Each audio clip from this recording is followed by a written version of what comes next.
इस वीडियो में हम पढ़ेंगे MHD 6 के इम्पोर्टेंट क्वेश्चंस की जो एग्ज़ाम में आते हैं और हमें उम्मीद है कि यही क्वेश्चन जो हैं इस बार एग्ज़ाम में आएंगे। MHD 6 जिसका टाइटल है हिंदी भाषा एवं साहित्य का इतिहास। तो इसमें लगभग हमारे पास कितने चैप्टर हैं?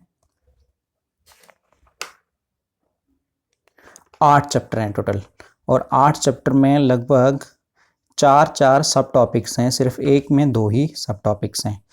तो सब टॉपिक मतलब सब यूनिट हैं उसमें, और हमें इन 8 चैप्टर्स में से कोई 2-2 चैप्टर जो है इंपॉर्टेंट मान करके उनके ऊपर डिस्कशन करनी है और उन्हीं को हमने सॉल्व करने की क्वेश्चंस को सॉल्व करने की कोशिश करनी है। तो चलिए शुरू करते हैं।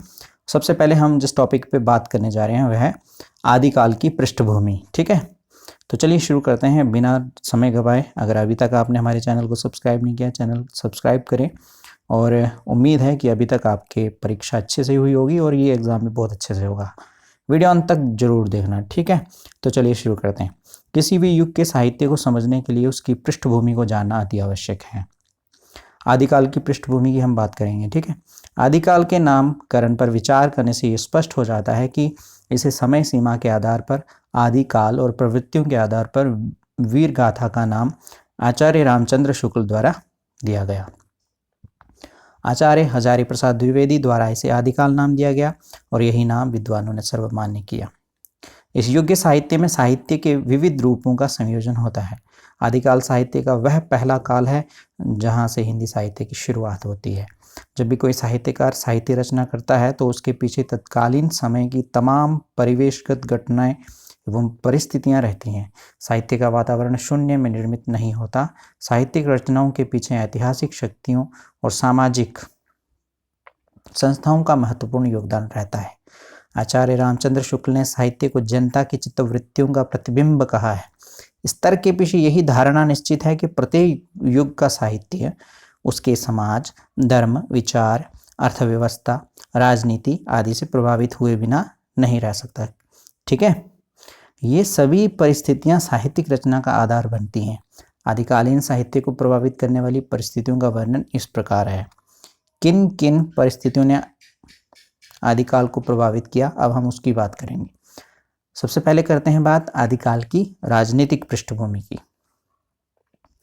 उसी तरह से धार्मिक पृष्ठभूमि होगी, सांस्कृतिक पृष्ठभूमि होगी, धार्मिक, इस तरह की पृष्ठभूमियां रहेंगी। राजनीतिक तो अब हम करेंगे, इसको डिस्कस करेंगे यहाँ पर। 7वीं 8वीं शताब्दी से 12वीं शताब्दी तक के राजनीतिक घटना चक्र ने हिंदी साहित्य को भाषा और भाव दोनों ही दृष्टियों से प्रभावित किया।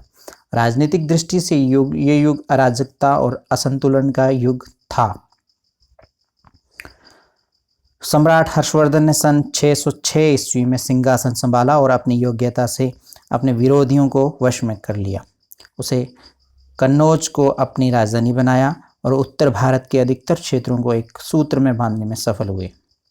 हर्षवर्धन के शासनकाल में ही चीनी यात्री ह्वेनसांग भारत आया था और उसने उस समय के भारत के धर्म और समाज के व्यवस्थित होने का उल्लेख किया था। 647 ईस्वी में हर्षवर्धन की मृत्यु के पश्चात उत्तर भारत का साम्राज्य एक सूत्र न रह सका और छोटे छोटे टुकड़ों में बंट गया। विभिन्न राज्यों के राजा सत्ता की लालसे में एक दूसरे से युद्ध करने लगे। इन शासकों के युद्ध का अधिकांश कारण केवल शौर्य प्रदर्शन और पराक्रम दिखाना ही होता था। आपसी कला और बढ़ते हुए विघटन ने सामंतवादी प्रथा को बल दिया तथा पश्चिम में मुसलमानों के आक्रमण भी हावी होने लगे। इस तरह की राजनीतिक परिस्थितियों में आदिकाल का साहित्य विकसित हो रहा था। शासकों की आपसी लड़ाई, मुगलों के आक्रमण, एकता का अभाव और राज्यों का बिखराव ही मान अपमान के प्रश्न बने हुए थे। युद्ध ने देश को खोखला और जर्जर बना दिया था। एक तरफ देखो आप युद्ध हो रहे हैं और दूसरी तरफ साहित्य लिखा जा रहा है, और वो साहित्य आदिकाल का साहित्य। राजपूतों का उदय उस समय के इतिहास की एक महत्वपूर्ण घटना थी। उनके शौर्य और पराक्रम का वर्णन उस युग के साहित्य में हुआ है।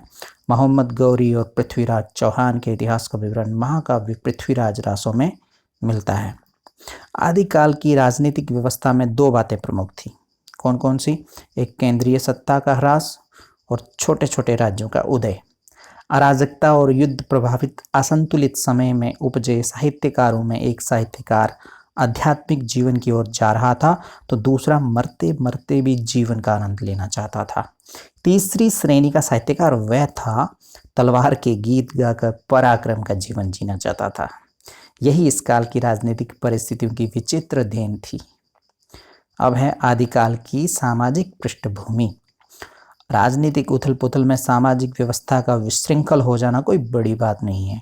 हिंदू राजाओं की आपसी कलह के कारण विदेशियों के भारत पर आक्रमण होने लगे। अनेक विदेशी जातियां हिंदू समाज में मिल गई। राजपूतों के पास सत्ता होने से समाज में उनका दबदबा बढ़ता गया। ब्राह्मणों के वर्चस्व को थोड़ा खतरा महसूस हुआ, इसलिए उन्होंने वर्णवाद की कट्टरता को थोड़ा लचीला बनाकर राजपूत को क्षत्रिय की संज्ञा दी। इस युग में शिक्षा की व्यवस्था के अभाव में सांप्रदायिक तनाव, सती प्रथा, स्त्रियों की सुरक्षा के लिए पर्दा तथा अन्य विभिन्न प्रकार के अंधविश्वासों का बोलबाला बढ़ता गया। ब्राह्मण, क्षत्रिय, वैश्य, शूद्र चार वर्णों की प्रधानता के साथ साथ समाज अनेक जातियों एवं उपजातियों में बंटकर भारतीय सामाजिक आदर्श खो बैठा। जाति पाति के बंधन कड़े होते गए। निर्धनता और निरंतर होने वाले युद्ध तथा महामारियों ने सामान्य जनता के जीवन को संकट में डाल दिया था। इस तरह की विषम सामाजिक परिस्थितियां आदिकालीन साहित्यकारों की साहित्य सामग्री बनती गई। राजा की सच्चा सर्वोच्च होने के कारण आम जनता का कोई महत्व नहीं रह गया था। इस तरह से ये सामंतवादी व्यवस्था थी। नारी मात्र भोग का पदार्थ थी। और धीरे धीरे धर्म के क्षेत्र में भी अराजकता फैलती गई। वेद शास्त्रों के विधि विधान और कर्मकांड को लेकर चलने वाले ब्राह्मण धर्म तथा बौद्ध धर्म में संघर्ष होने लगे। विभिन्न धार्मिक संप्रदाय बने और विकृत होकर नए रूपों में जनता के सामने आने लगे। परिणाम स्वरूप आम आदमी धर्म के वास्तविक आदर्श को भूलकर जादू टोने और तंत्र मंत्र में विश्वास करने लगा। धर्म के नाम पर बने संप्रदायों में अलौकिक शक्तियों की प्राप्ति और उनका प्रदर्शन की सिद्धि समझा जाने लगा। जहाँ बौद्ध धर्म महायान, हीनयान, वज्रयान, मंत्रयान आदि शाखाओं में बंट गया, वहीं हिंदू धर्म में वैष्णव, शाक्त और शैव मतों में विभाजित हो गया। धर्म के नाम पर अधर्म का बोलाबाला बढ़ता गया और मानव के नैतिक स्तर में गिरावट आई। धर्म के नाम पर केवल अंधविश्वास और आडंबरों का बोलबाला रहा और धार्मिक स्थल व्यभिचार और लोभ के क्रीड़ा स्थल बन गए। हिंदू धर्म पूर्णतः पतन की ओर अग्रसर हो गया।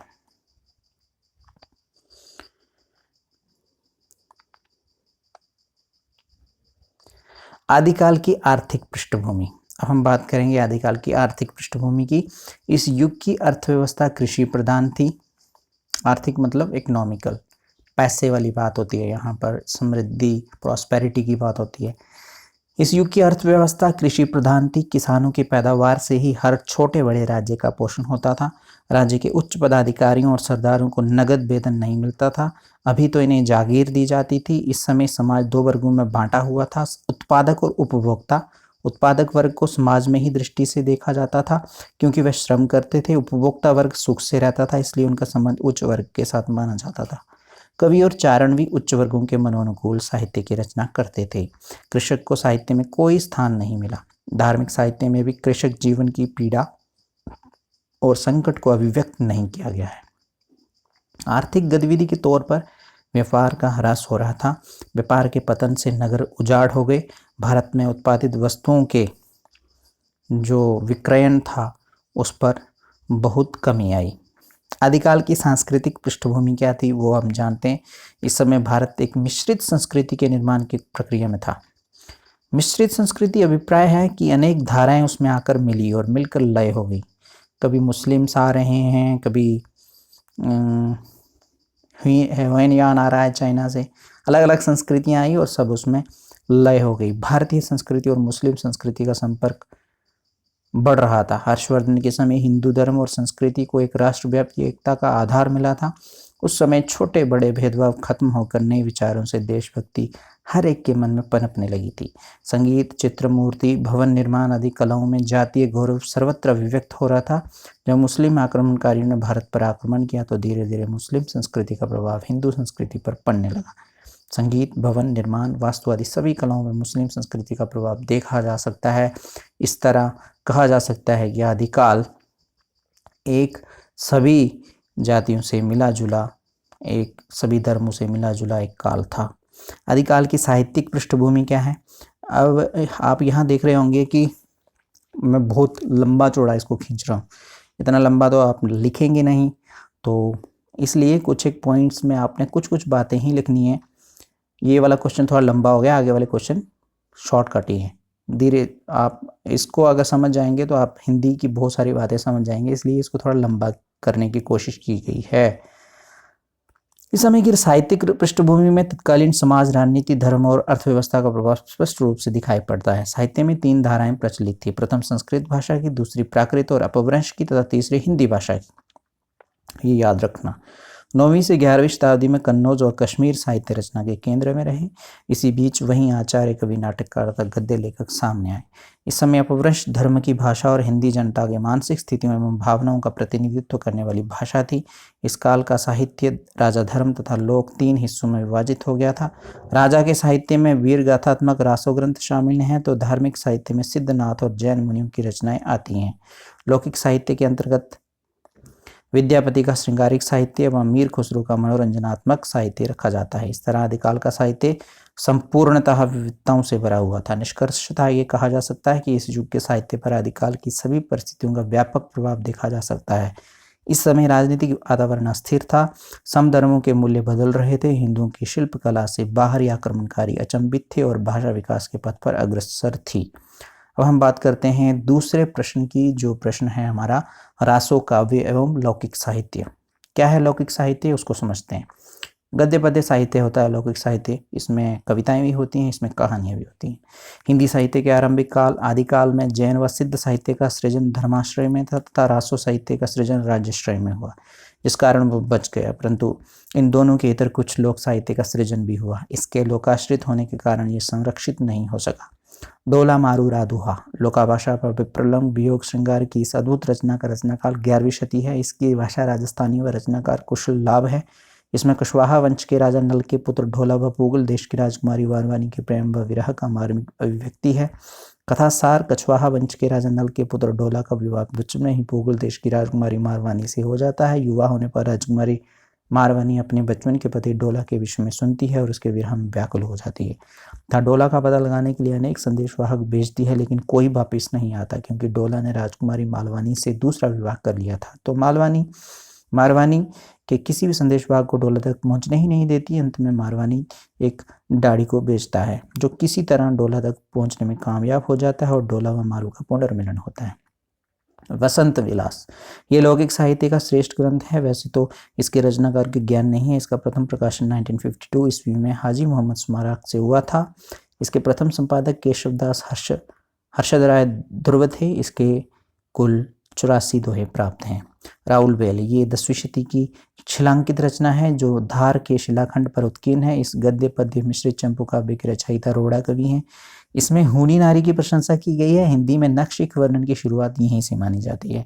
उक्ति व्यक्ति प्रकरण ये 12वीं शती की गद्य रचना है जिसके रचयिता दामोदर भट्ट माने जाते हैं। दामोदर भट्ट कौशल नरेश गोविंद चंद्र के दरबारी रचनाकार थे। इन राजकुमारों को देशी भाषा की शिक्षा के लिए इस ग्रंथ की रचना की। ये ग्रंथ 5 प्रकरणों में विभक्त है। दामोदर भट्ट के अनुसार इसकी भाषा अपभ्रंश है, परंतु परवर्ती विद्वान उक्ति व्यक्ति प्रकरण की भाषा को प्राचीन अवधि मानते हैं। वर्ण रत्नाकर ज्योतिरीश्वर ठाकुर रचित गद्य रचना का रचनाकाल 1325 ईस्वी माना गया है। यह 8 कल्लोल में विभाजित है। अवहट्ट शब्द का प्रथम उल्लेख इसी में प्राप्त होता है। इसे मैथिली गद्य की प्रथम रचना माना जाता है। ये एक व्याकरणिक ग्रंथ है। खुसरो का काव्य मध्य एशिया की लाचन जाति के तुर्क सैफुद्दीन के पुत्र अमीर खुसरो का जन्म सन 1253 ईस्वी में ईटा उत्तर प्रदेश के पटियाली नामक कस्बे में हुआ था।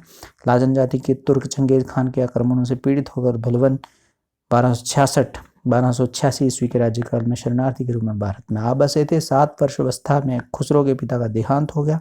किशोरावस्था में उन्होंने कविता लिखना प्रारंभ किया और 20 वर्ष के होते हुए वे कवि के रूप में प्रसिद्ध हो गए। खुसरो प्रथम मुस्लिम कवि थे जिन्होंने हिंदी शब्दों को खुलकर प्रयोग किया है। वे पहले व्यक्ति थे जिन्होंने हिंदी, हिंदुई और फारसी में एक साथ लिखा।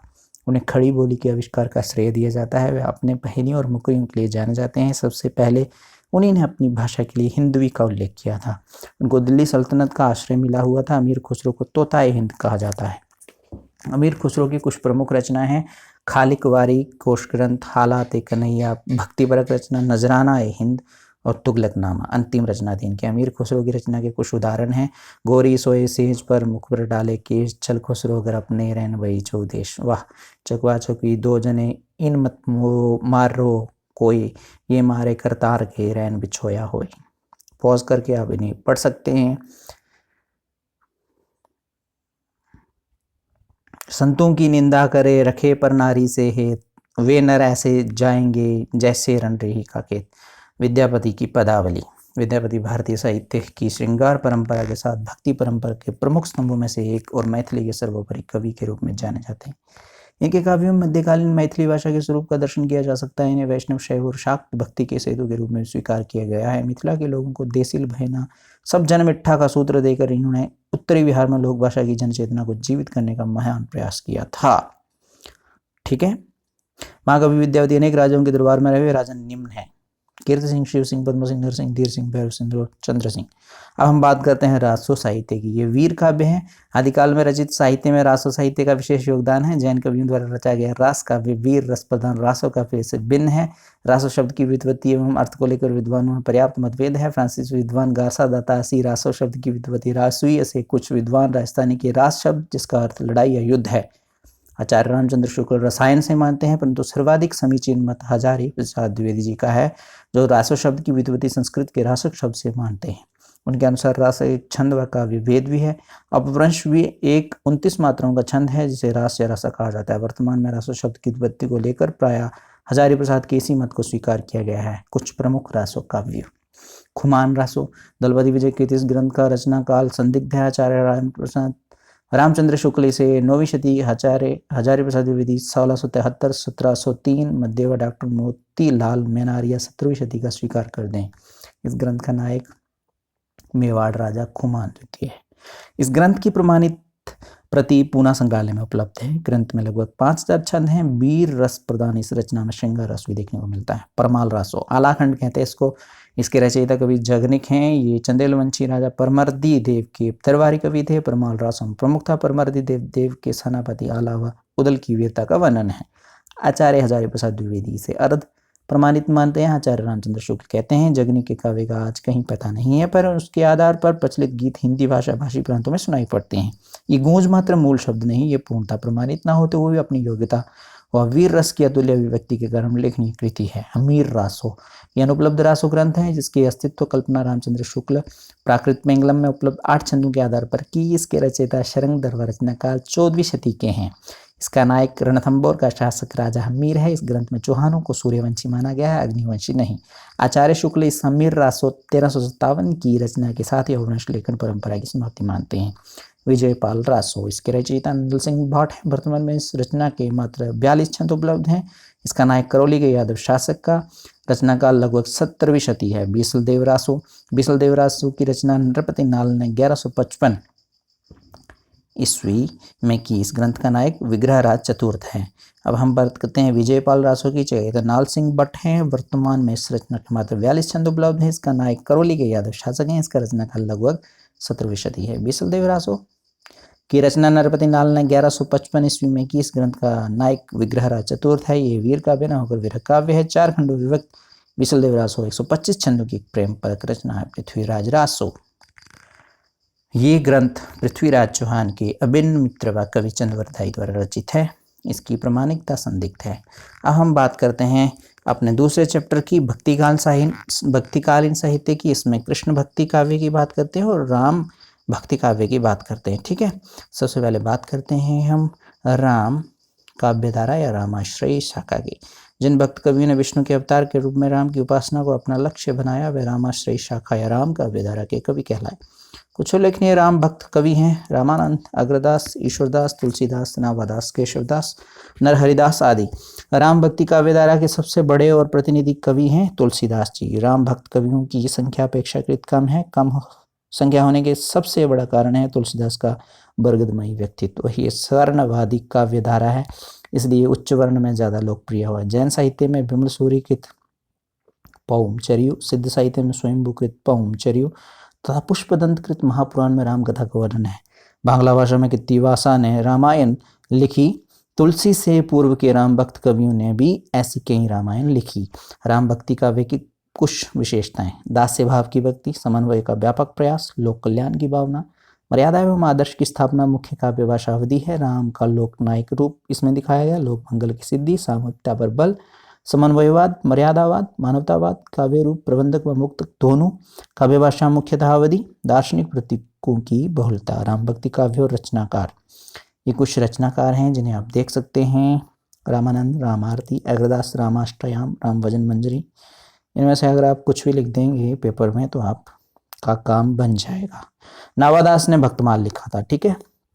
रामचंद्रिका केशवदास जी ने लिखी प्रबंध काव्य था। नरहरिदास ने पौरुषेय रामायण। तुलसीदास जी को किसी परिचय की आवश्यकता नहीं है, इन्होंने रामकथा को अवधि रूप देकर घर घर से प्रसारित कर दिया। इसका जन्मकाल विवादित रहा है।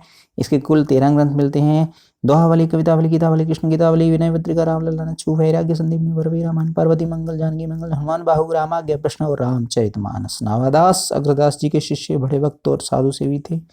संबत 1657 के लगभग वर्तमान थे और गोस्वामी तुलसीदास जी की मृत्यु के बहुत पीछे तक जीवित रहे। इनकी 3 रचनाएं उपलब्ध हैं: रामाष्टयाम, भक्तमाल और रामचरित संग्रह। स्वामी अग्रदास जी की बात करें तो कृष्णदास पैहरी के शिष्य थे जो रामानंद की परंपरा के थे, ठीक है। अब हम बात करेंगे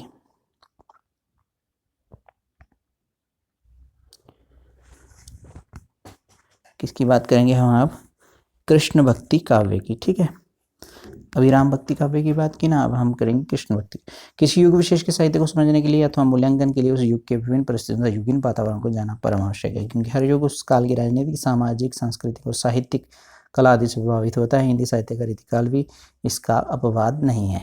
इस युग में श्रृंगार व सौंदर्य कामुकता पर जोर दिया गया। रीतिकाल में राधा कृष्ण भक्ति को प्रेम की आम नायिका के रूप में बदलते हुए देखा गया। अब हम बात कर रहे हैं रीतिकालीन कविता की पृष्ठभूमि और आधार की, ठीक है।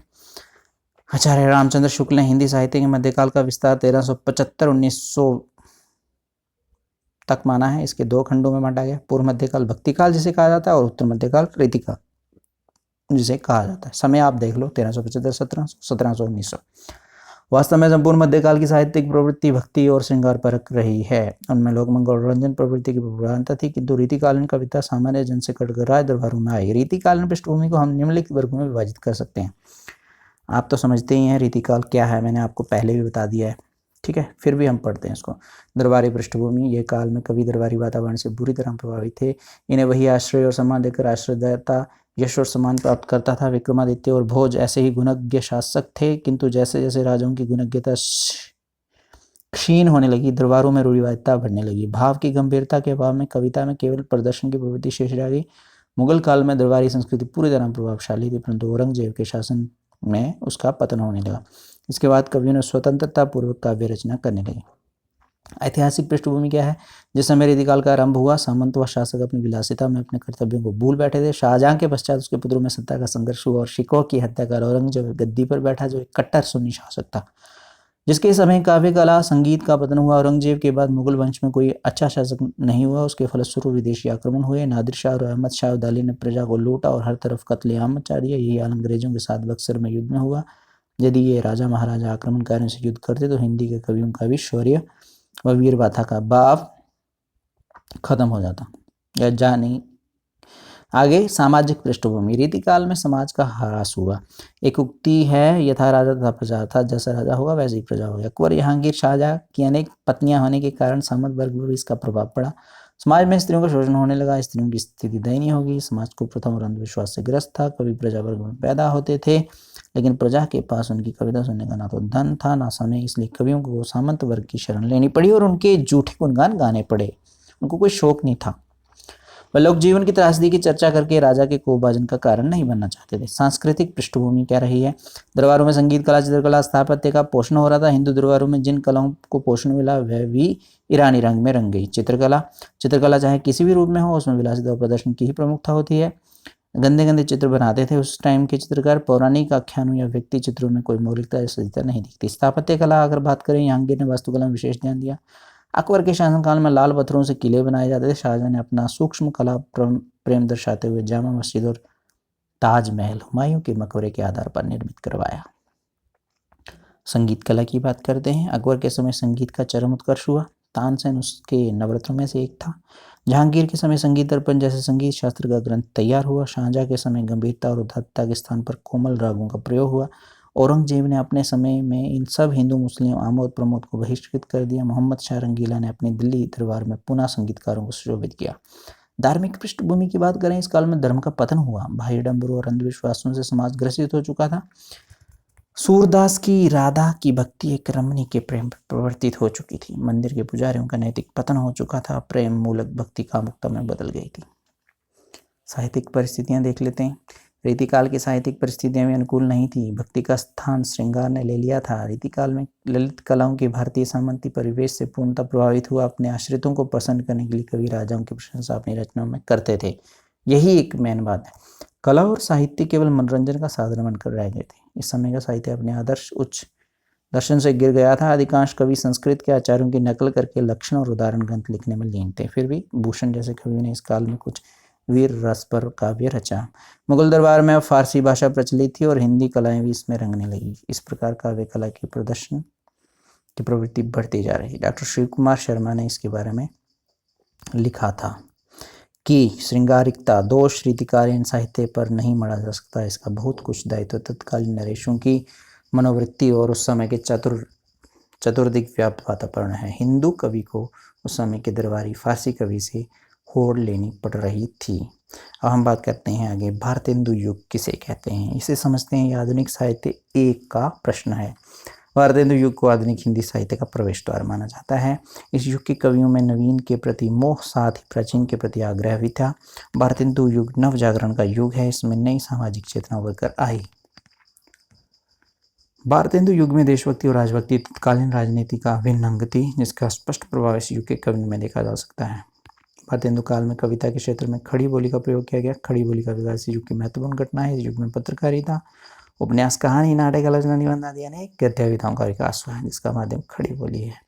इस युग में प्रत्येक लेखक किसी न किसी पत्रिका का संपादन करता था। भारतेंदु युग में जिन साहित्यिक रूपों और प्रवृत्तियों का बीज बोया गया, वह द्विवेदी युग में खूब फला फूला।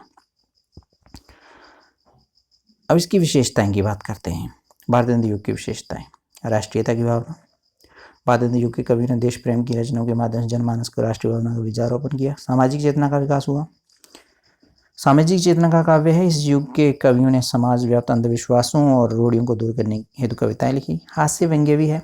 हास्य व्यंग्य शैली को माध्यम बनाकर पश्चिमी सभ्यता, विदेशी शासन और सामाजिक अंधविश्वासों पर करारे व्यंग्य प्रहार किए गए। अंग्रेजी शिक्षा का प्रभाव भी इस पर देखा जा सकता है।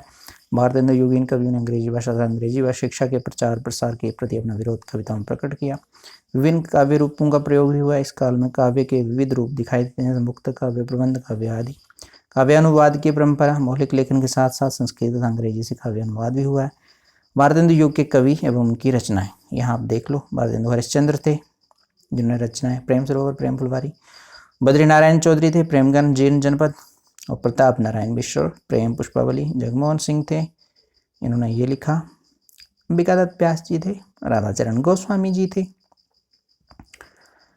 उसके बाद हम बात करेंगे हिंदी साहित्य के आधुनिक चरण में द्विवेदी युग के पश्चात काव्य की जो धारा विषय वस्तु की दृष्टि से स्वच्छंद प्रेम भावना, प्रकृति, मानवीय की अकलापों, भावों, व्यापारों के आरोपण और कला की दृष्टि से लाक्षणिकता प्रदान नवीन व्यंजना पद्य को लेकर चलिए उसे छायावाद कहा गया। अब छायावाद की बात हो रही है, ठीक है। आज हम छायावाद की विशेषताएं जानेंगे। प्रकृति पर चेतना के आरोप को भी छायावाद कहा गया। प्रकृति पर चेतना का आरोप, यानी कि प्रकृति को एक इंसान का रूप दे देना, उसे छायावाद कहते हैं। छायावाद के प्रमुख कवि जयशंकर प्रसाद ने छायावाद की व्याख्या इस प्रकार की है। छायावाद कविता वाणी का वह लावण्य है जो स्वयं में मोती के पानी जैसा छाया, तरलता और युवती के लज्जाभूषण जैसी श्री से संयुक्त होता है। यह तरल छाया और लज्जा श्री ही छायावादी कवि की वाणी का सौंदर्य है। छायावादी काव्य की मुख्य विशेषताएं आप याद कर लो। व्यक्तिवाद की प्रधानता थी इसमें। छायावाद में व्यक्तिगत भावनाओं की प्रधानता है। वहाँ कवि अपने सुख दुख एवं हर शोक को ही वाणी प्रदान करते हुए खुद को अभिव्यक्त करता है। सौंदर्य अनुभूति होती है इसमें।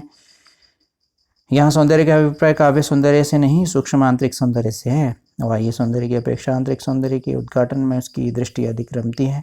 सौंदर्योपासक कवियों ने नारी के सौंदर्य को नाना रंगों का आवरण पहनाकर व्यक्त किया है। श्रृंगार भावना है। छायावादी काव्य मुख्यतया श्रृंगारी काव्य है, किंतु उसका श्रृंगार अतीन्द्रिय सूक्ष्म श्रृंगार है। छायावादी का श्रृंगार उपभोग की वस्तु नहीं अपितु कौतूहल और विस्मय का विषय है। उसकी अभिव्यंजना में कल्पना और सूक्ष्मता है। प्रकृति का मानवीकरण। प्रकृति पर मानव व्यक्तित्व का आरोप छायावाद की एक प्रमुख विशेषता है। छायावादी कवियों ने प्रकृति के अनेक रूपों में देखा है। कहीं उसने प्रकृति को नारी के रूप में देखा है, उसके सूक्ष्म सौंदर्य का चित्रण भी किया है। वेदना एवं करुणा का आधिक्य। हृदयगत भावों की अभिव्यक्ति की अपूर्णता, अभिलाषों की विफलता, सौंदर्य की निष्ठुरता, प्रेयसी की निष्ठुरता, मानवीय दुर्बलताओं के प्रति संवेदनशीलता, प्रकृति की रहस्यमयता आदि अनेक कारणों से छायावादी कवि के काव्य में वेदना और करुणा की अधिकता पाई जाती है। अज्ञात सत्ता के प्रति प्रेम। ज्ञात सत्ता के प्रति कवि में हृदयगत प्रेम की अभिव्यक्ति पाई जाती है। इस अज्ञात सत्ता को कभी कभी प्रेयसी के रूप में तो कभी चेतन प्रकृति के रूप में देखता है। छायावाद की यह ज्ञात सत्ता ब्रह्म सत्ता से भिन्न है। जीवन दर्शन। छायावादी कवियों ने जीवन के प्रति भावात्मक दृष्टिकोण को अपनाया है। इसका मूल दर्शन सर्वात्मवाद है। संपूर्ण जगत मानव चेतना से स्पंदित दिखाई देता है। नारी के प्रति नवीन भावना भी थी। छायावाद में श्रृंगार और सौंदर्य का संबंध मुख्यतः नारी से है। रीतिकालीन नारी की तरह छायावादी नारी प्रेम की पूर्ति का साधन मात्र नहीं, वह इस पार्थिव जगत की स्थूल नारी न होकर भाव जगत की सुकुमार देवी है। अभिव्यंजना शैली। छायावादी कवियों ने अपनी भावनाओं को व्यक्त करने के लिए लाक्षणिक प्रतीकात्मक शैली को अपनाया है। उन्होंने भाषा में अभिधा के स्थान पर लक्षणा और व्यंजना का प्रयोग किया है। अब हम बात करते हैं आधुनिक साहित्य 2 की, जिसमें हम बात करेंगे प्रगतिवाद की। प्रगतिवाद क्या है? प्रगतिवाद का सैद्धांतिक आधार मार्क्स का धंधात्मक भौतिकवाद है, जिसे मटेरियलिस्टिक वर्ल्ड कहते हैं। राजनीतिक क्षेत्र में जो समाजवाद या साम्यवाद है, साहित्य के क्षेत्र में वही प्रगतिवाद है। प्रगतिवाद शब्द का सर्वप्रथम प्रयोग 1942 में मुक्तिबोध ने अपने एक लेख प्रगतिवाद एक दृष्टि आगामी कल में किया था। शिवदान सिंह चौहान का 1937 ईस्वी में विशाल भारत में एक लेख प्रगतिशील साहित्य की आवश्यकता प्रकाशित हुआ था। प्रगतिशील साहित्य का नारा कला संसार को बदलने के लिए था। शिवदान सिंह चौहान ने लिखा है कि हमारा साहित्यिक नारा कला के लिए नहीं, वरना कला संसार को बदलने के लिए है। इस नारे को उल्लंघन करना प्रत्येक प्रगतिशील साहित्य का फर्ज है। प्रगतिवाद के आंदोलन के रूप में शुरुआत 1936 ईस्वी में मानी जाती है, जो कविता में सामाजिक यथार्थवाद को लेकर आगे बढ़ा। नामवर सिंह ने लिखा है कि जिस तरह कल्पना प्रबंध अंतदृष्टि छायावाद की विशेषता है और अंतर्मुखी बौद्धिक दृष्टि प्रयोगवाद की, उसी तरह सामाजिक यथार्थ दृष्टि प्रगतिवाद की विशेषता है। प्रगतिवाद काव्य की प्रवृत्तियाँ। शोषितों की दीनता का चित्रण है इसमें। अब यहाँ पर मैं एक आपके सामने आग्रह करना चाहूँगा, अनुरोध करना चाहूँगा। हमारे यहाँ एक बहुत गरीब लड़की है, उसकी शिक्षा के लिए हम लोग सब मिल करके एक चैरिटी कर रहे हैं। उसकी शिक्षा करवाई जा सके, उसकी शादी करवाई जा सके। उसके पिताजी एक्चुअली मेंटल हैं, मेंटल मतलब पागल हैं, सड़क पे इधर उधर घूमते हैं। तो उसके लिए हमारी एक मुहिम चल रही है। अगर आप उसमें शामिल होना चाहते हैं तो नीचे कमेंट बॉक्स में आप लिख दीजिए, मैं आपको अकाउंट नंबर और IFSC भेजूँगा। आप उस अकाउंट में अब यथाश्रद्धा जितना हो सकता है 10 रुपये 20 रुपये जितना हो सकता है आप उसमें डालें, ताकि हम उस लड़की की सहायता कर सकें। ऐसे ही हम कुछ और भी चैरिटीज़ चला रहे हैं। फ़िलहाल ये विश्वास पे डिपेंड है कि आप मेरे पे कितना विश्वास करते हैं। अगर आपको विश्वास है, अगर आपको मेरी वीडियो से कहीं लाभ हो रहा है, तो आप इस चैरिटी में ज़रूर भाग लेंगे, ठीक है। तो ये एक मेरी पर्सनल बात थी। इसमें अगर आपकी इच्छा है तो आप इसमें जुड़ें, अदरवाइज़ कोई बात नहीं। शोषितों की दीनता का चित्रण है। शोषक वर्ग के प्रति घृणा है। धर्म और ईश्वर के प्रति अनास्था। क्रांति की भावना। नारी चित्रण। सामाजिक जीवन का यथार्थ चित्रण। प्रमुख प्रगतिवादी कवि और उनकी रचनाएं। प्रगतिवादी कवियों को 3 श्रेणियों में रखा जा सकता है: पूर्ववर्ती काव्यधारा, छायावादी से संबद्ध कवि, मूल रूप से प्रगतिवादी कवि, और वह जिन्होंने प्रगतिवादी कविता से अपनी काव्य यात्रा शुरू की लेकिन बाद में प्रयोगवादी या नई कविता करने लगी। पहले वर्ग के कवियों में सुमित्रानंदन पंत, सूर्यकांत त्रिपाठी, नरेंद्र शर्मा, अवगति चरण वर्मा, रामेश्वर शुक्ल, अंचल बच्चन की कुछ कविताएं, बालकृष्ण शर्मा, नवीन माखनलाल चतुर्वेदी, रामदास सिंह दिनकर, उदय शंकर भट्ट, उपेंद्र नाथ अश्क, जगन्नाथ प्रसाद मिलिंद आदि इन कवियों का प्रगतिवादी साहित्य में उल्लेखनीय योगदान है। दूसरे वर्ग में मूल रूप से प्रगतिवादी कवियों में केदारनाथ अग्रवाल, रामविलास शर्मा, नागार्जुन रांगे, राघव मंगल सिंह, सुमंत्रा त्रिलोचन का नाम उल्लेखनीय है। तीसरे वर्ग गजानन माधव, मुक्तिबोधक, भरतभूषण अग्रवाल, भवानी प्रसाद मिश्र, नरेश मेहता, शमशेर बहादुर सिंह, धर्मवीर भारती के यहाँ भी प्रगतिवाद किसी न किसी रूप में मौजूद है, पर इन्हें प्रयोगवादी या नई कविता का भी माना जाता है। यहाँ प्रमुख प्रगतिवादी कवियों और उनकी रचनाओं की सूची दी जा रही है, जिन्हें हमें याद करने की कोई ज़रूरत नहीं है। ठीक है, अब हम बात करते हैं आगे हिंदी नाटक विधा का आरंभ। ये है हमारा आधुनिक हिंदी गद्य साहित्य नाम का एक चैप्टर, जिसमें हिंदी नाट्य साहित्य की बात होती है। तो हिंदी नाटक विधा साहित्य का आरंभ आधुनिक काल से होता है। हिंदी से पहले संस्कृत और प्राकृत में समृद्धि नाट्य परंपरा है, लेकिन हिंदी नाटकों का विकास आधुनिक युग से ही संभव हो सकता है। मध्यकाल में रासलीला, रामलीला, नौटंकी आदि का उदय होने से जन नाटकों का प्रचलन बढ़ा। ये नाटक मनोरंजन के प्रमुख साधन थे। 17वीं 18वीं शताब्दी के लगभग कुछ ऐसे नाटक भी लिखे गए जो ब्रज भाषा में थे, जैसे प्राणचंद चौहान का। हिंदी नाट्य साहित्य का विकास देख लो। जिस तरह हिंदी कहानी व उपन्यास में प्रेमचंद का स्थान केंद्रीय महत्व का है, उसी तरह हिंदी नाटकों में जयशंकर का है। उन्हें केंद्र में रखकर हिंदी नाट्य साहित्य को हम विभिन्न युगों में बांट सकते हैं। प्रसाद पूर्व हिंदी नाटक, प्रसाद युगीन हिंदी नाटक, प्रसादोत्तर स्वतंत्रता पूर्व हिंदी नाटक, स्वातंत्र्योत्तर हिंदी नाटक। भारत में विश्व के सबसे 4 प्रमुख भाषा परिवारों की भाषाएं अब बोली जाती हैं। अब हम करेंगे बात भारतीय आर्य भाषाओं की। ठीक है, इसमें भारोपीय परिवार और भारतीय आर्य भाषाएं, उनको जानते हैं। भारत में विश्व में सबसे 4 प्रमुख भाषा परिवारों की भाषाएं बोली जाती हैं। सामान्यतः उत्तर भारत में बोली जाने वाली भारोपीय भाषा परिवार की भाषाओं को आर्य भाषा समूह, दक्षिण की भाषाओं को द्रविड़ भाषा समूह, ऑस्ट्रो एशियाटिक परिवार की भाषाओं को मुंडारी भाषा समूह तथा पूर्वोत्तर में रहने वाले तिब्बती बर्मी निजातीय भाषाओं को चीनी तिब्बती के रूप में जाना जाता है। ठीक है, और हिंद आर्य भाषा परिवार, ये इसमें दूसरा टॉपिक भी है ना, इसी में ही है, भारोपीय परिवार और भारतीय आर्य भाषाएं, है ना। हिंद आर्य भाषा परिवार क्या है, इसको जान लो। ये परिवार भारत का सबसे बड़ा भाषाई परिवार है। इसका विभाजन इंडो यूरोपीय भाषा परिवार से हुआ है। इसकी दूसरी शाखा इंडो ईरानी भाषा परिवार है, जिसकी प्रमुख भाषाएं फारसी, ईरानी, पश्तो, बलूची इत्यादि हैं। भारत की 2/3 से अधिक आबादी हिंद आर्य भाषा परिवार की कोई ना कोई भाषा विभिन्न स्तरों पर प्रयोग करती है, जिसमें संस्कृत समेत मुख्यतः उत्तर भारत में बोली जाने वाली अन्य भाषाएं जैसे हिंदी, उर्दू, मराठी, नेपाली, बांग्ला, गुजराती, कश्मीरी, डोगरी, पंजाबी, उड़िया, असमिया, मैथिली, भोजपुरी, मारवाड़ी, गढ़वाली, कोंकणी इत्यादि भाषाएं शामिल हैं। तो ये हमने लगभग 7 चैप्टर्स को पढ़ लिया। हिंदी भाषा का विकास जो अंतिम टॉपिक है, इसको आप अपने स्तर पे पढ़ सकते हैं, क्योंकि हिंदी भाषा का विकास कैसे हुआ ये हर इंसान जो है वो जानता है। उम्मीद है कि ये वीडियो आपको अच्छी लगी होगी। फिर भी अगर आप चाहते हैं कि इसका कोई दूसरा वर्जन भी बनाए तो वो भी बना देंगे। मेरे ख्याल से मैं आपको बताता हूँ, ये वीडियो बनाने में काफ़ी टाइम लगता है, इसकी PDF तैयार करने में बहुत समय लगता है। अगर आपको इसकी PDF चाहिए तो मेरे फेसबुक अकाउंट पे जाकर के मुझे टेक्स्ट मैसेज कर दो। स्टार्टिंग में MHD 6 लिखना, ताकि मैं समझ जाऊँगा कि आप MHD 6 की PDF लेना चाहते हैं। मैं आपको PDF उसमें भेज दूँगा, आप उसे पढ़ें और समझें। और अगर आप हमारी उस मुहिम में शामिल होना चाहते हैं तो आप उस मुहिम में भी शामिल हों, जिसका जिक्र मैंने वीडियो के बीच में किया था। उम्मीद है आपको वीडियो अच्छी लगी होगी। चैनल को सब्सक्राइब करें, दूसरों तक भी पहुँचाएँ, वीडियो को लाइक करना ना भूलें। धन्यवाद।